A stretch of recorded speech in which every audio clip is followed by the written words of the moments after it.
I saw this from Sharp Football Analysis, and it's Warren Sharp, who has a website. We've had Warren on before. He's very, very good.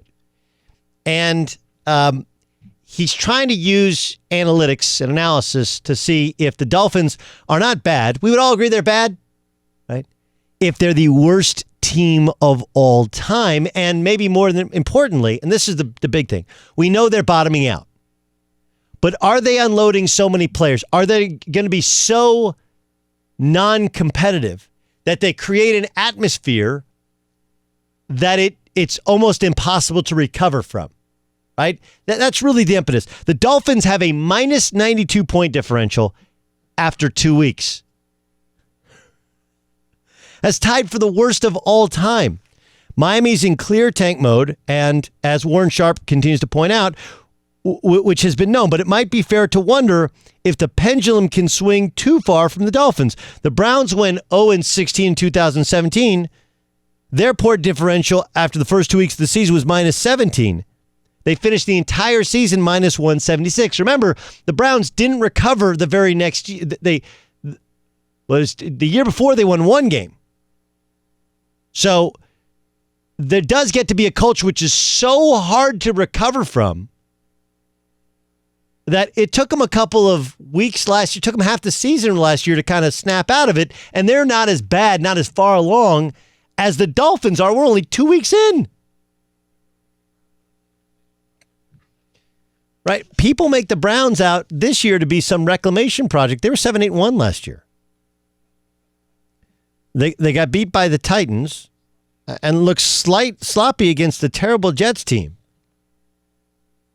And I would say that, look, yesterday we pointed out Baker Mayfield hasn't been great, but one of the points which should be made is, hey, the 18 first game penalties are more a sign of the culture which they've tried to rid themselves of. But you can't just, this is not like Men in Black where you take the neuralizer and you press the button and everybody forgets everything.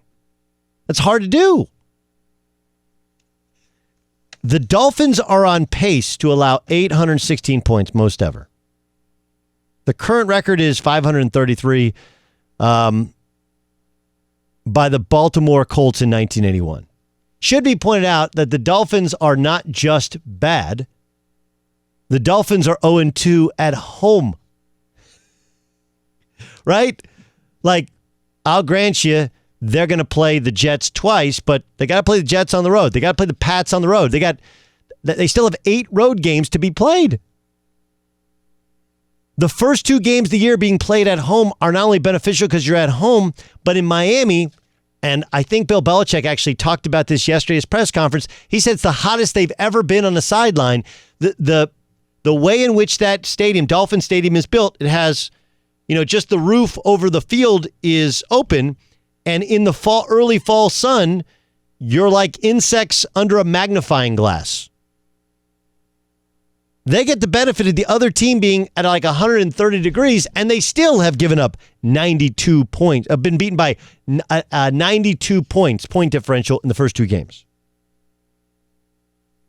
They've allowed 60% conversion percentage on third down. Current record is 49.6%.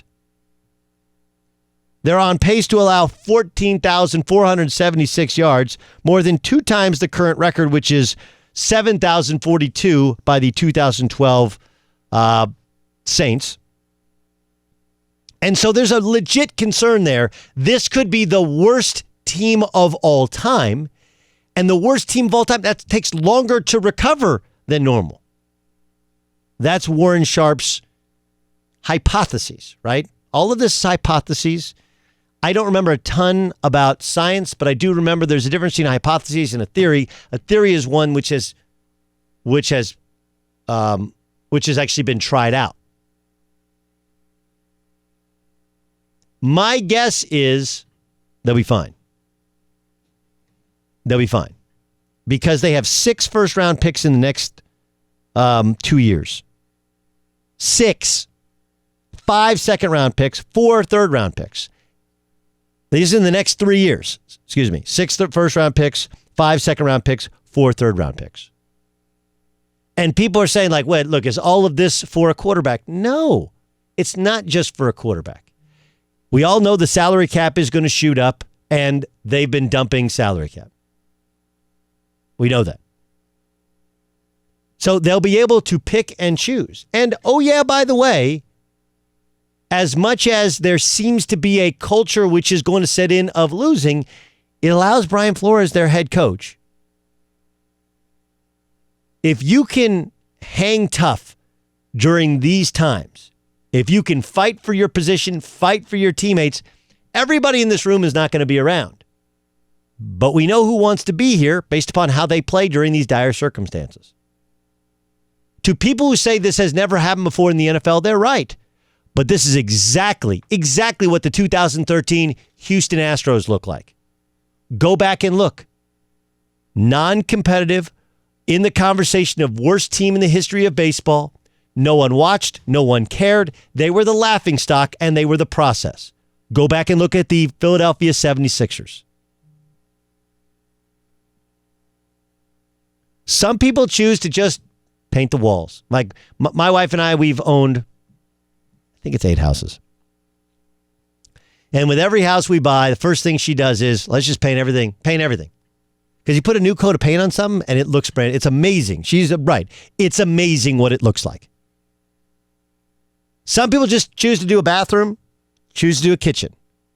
But if you want to do it right, and you can afford to do it, and you have the time to do it, you get it to the studs. Don't just take down one wall, take them all down. Build it right from the ground up. And the Dolphins have been much like the New York Knicks. They've been much like so many of these other big-name sports franchises, constantly searching, chasing the ghosts of the past, trying to redo things on the fly. And yeah, their doctors screwed up with the Drew Brees thing. They did. They were going to get Drew Brees, and the doctor's like, yeah, I don't know about that shoulder. Oops. And Nick Saban bailed on him. They got Chad Pennington way too late. They haven't had the dude at quarterback. Ryan Tannehill couldn't stay healthy and probably never was the dude. They just haven't been able to get it right as they've tried to fix the quarterback position. Last year, they tried to fix the culture. Now they're going to just try and fix it all. Sell off all the pieces, declare Chapter 7, reformulate, come back, and build it from the ground up. Is it painful? Sure. Does it take time to relearn and rebuild a winning culture? Absolutely. And though we have never seen this in the history of the National Football League, we watch it in baseball. How are the Houston Astros doing? Not bad, right? Right? And they did it mostly draft picks, and then they sprinkled in free agents and some trades like the Justin Verlander one, correct? We see with the Philadelphia 76ers. Doug, they haven't won an NBA Finals. So they went from being non-competitive, laughingstock in the league to a legit threat to win an Eastern Conference championship every year.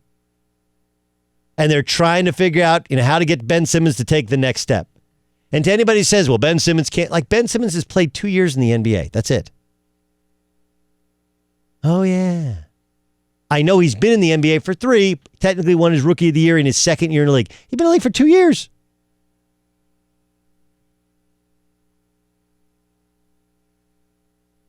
It's not fun to be a part of. It's not fun to watch, to be a fan of. And yes, it feels like, oh my God, this is the worst team I've ever seen, and they might just be.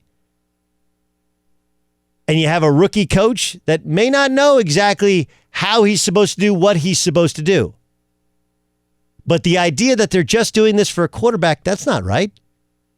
They're going to rebuild an entire team. They're not done wheeling and dealing. The salary cap will spike. They'll add some pieces. They'll have a ton of draft picks. And look, you gotta get lucky in terms of what quarterback you take, but they got an entire year to invest in identifying who they're going to get and where they're going to get him and who they're going to surround him with. But this stuff works. And to anyone who thinks it doesn't, I can give you other sports or even the Raiders of last year. It doesn't mean the Raiders are going to win a Super Bowl this year, but they dealt away for multiple picks and they're rebuilding their culture. They obviously made a terrible acquisition with Antonio Brown, But they got out of that without spending a dime. And the Raiders are on a 3-year plan, so they feel like they can roll out in Las Vegas next year and be competitive.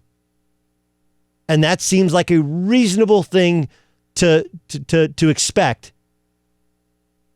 12 months from right now. So Warren Sharp's not wrong. Their culture is going to be a mess. It's going to be hard to dig out. They might well be the worst team of all time. But if you think that culture stays and stands and is impossible to come back from, I give you the Astros. I give you the Sixers. That's where this plan stems from, and that's where I think the Dolphins are going. Hi, I'm Doug Gottlieb from Fox Sports Radio, and you need to subscribe to the Fox Sports Radio YouTube channel where you can hear and see me. Why not? Plus everybody else who's awesome here in Fox Sports Radio.